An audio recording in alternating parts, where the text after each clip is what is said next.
অরহর ডাল রান্না করব। অরহর ডালটাকে প্রেসারে নুন হলুদ দিয়ে সেদ্ধ করে নিয়েছি। কড়াইতে তেল বসিয়েছি, শুকনো লঙ্কা ফোড়ন দেব,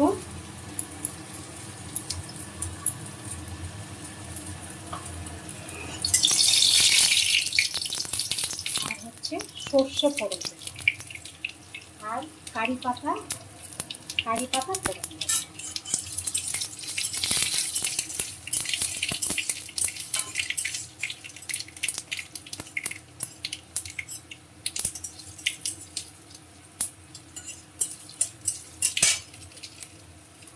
এবার ডালটা দিয়ে দেব।